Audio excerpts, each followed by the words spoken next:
Dr. Mahathir, pemecatan Anwar disebabkan beliau tidak layak menjadi Perdana Menteri Malaysia yang seterusnya. Selepas itu, Anwar juga mengadakan perhimpunan untuk mendapatkan sokongan. Disebabkan tindakan Anwar yang menentang kedudukan Perdana Menteri, beliau telah dicadangkan ditahan di bawah Atas Keselamatan Dalam Negeri ISA. Anwar turut berikrar bahawa beliau akan berusaha untuk terus berjuang membersihkan namanya dan menuntut pembaharuan dilakukan dalam UMNO yang terbalik dengan isu rasuah dan kronisma.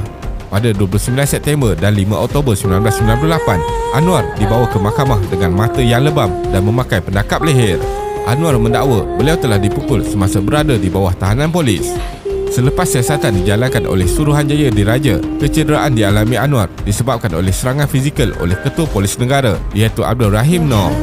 Kemudian bermulalah liku-liku perjalanan politik Anwar apabila Mahkamah Tinggi Kuala Lumpur menjatuhkan hukuman penjara 6 tahun pada 14 April 1999 selepas beliau disabitkan atas 4 kesalahan rasuah berhubung penyalahgunaan kuasa. Ini telah menyebabkan protes besar-besaran dengan laungan reformasi oleh penyokong Anwar dan pihak polis terpaksa menggunakan kekerasan seperti meriam air untuk meleraikan penunjuk perasaan. Pada 8 Ogos 2000 pula, Anwar telah dijatuhkan hukuman penjara 9 tahun ke atas kesalahan salah laku seksual. Sejak itu, pelbagai kritikan dari pihak luar yang menyifatkan ia mempunyai motif kepentingan politik.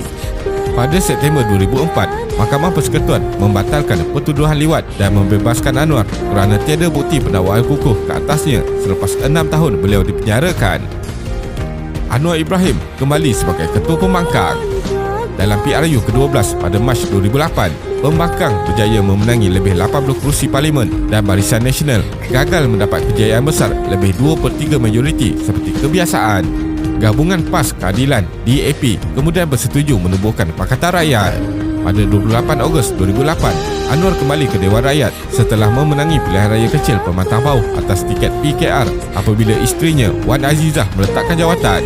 Sebelum itu, kerusi itu diwakili oleh Anwar selama 17 tahun atas tiket Barisan Nasional dari tahun 1982 hingga 1998. Setelah menang, Anwar dilantik sebagai Ketua Pembangkang mewakili Pakatan Rakyat di Dewan Rakyat. Najib Razak menggantikan Abdullah Ahmad Badawi sebagai Perdana Menteri selepas meletakkan jawatannya pada tahun 2009. Pada 9 Januari 2012, Mahkamah Tinggi melepaskan dan membebaskan Anwar daripada pertuduhan meliwat pembantu peribadinya Muhammad Saiful Bukhari Azlan yang dilakukan pada 2008 atas alasan mahkamah tidak pasti secara 100% tentang sampel mangsa bagi ujian DNA.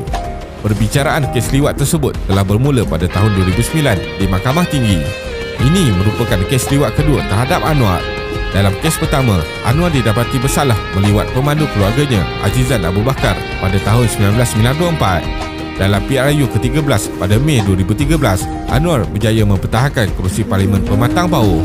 Barisan Nasional buat kali kedua gagal mendapat majoriti besar di Parlimen, manakala kedudukan Pakatan Rakyat di Parlimen bertambah menjadi 91 kerusi.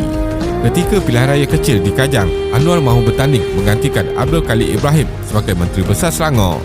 Namun sebelum itu, walaupun Anwar dibebaskan pada 2012, pihak pendakwaan di Mahkamah Tinggi telah mengemukakan petisyen rayuan supaya Anwar terus disabitkan atas tuduhan liwat. Anwar menyatakan sekali lagi fitnah dibuat ke atas beliau sebagai konspirasi politik untuk menghentikan kemarahannya. Pada 7 Mac 2014, Anwar dijatuhi hukuman penjara 5 tahun oleh Mahkamah Rayuan. Dengan itu, mengenepikan keputusan tidak bersalah oleh Mahkamah Tinggi pada 2012. Anwar dibenarkan menangguhkan hukuman untuk proses rayuan terakhir dibawa ke Mahkamah Persekutuan. Disebabkan keputusan bersalah itu, Anwar tidak dapat mengemukakan borang pendamaan calon bagi pilihan raya kecil Dun Kajang pada 10 Mac 2014. Akhirnya, pada 10 Februari 2015, Mahkamah Persekutuan mengekalkan hukuman penjara 5 tahun terhadap Anwar atas kesalahan meliwat bekas pembantunya Saiful Bukhari. Mahkamah juga mendapati Anwar gagal membuktikan dakwaan bahawa wujudnya konspirasi politik terhadapnya. Dengan keputusan itu, Anwar Ibrahim telah hilang kelayakan sebagai wakil rakyat Parlimen Pemantang Bauh.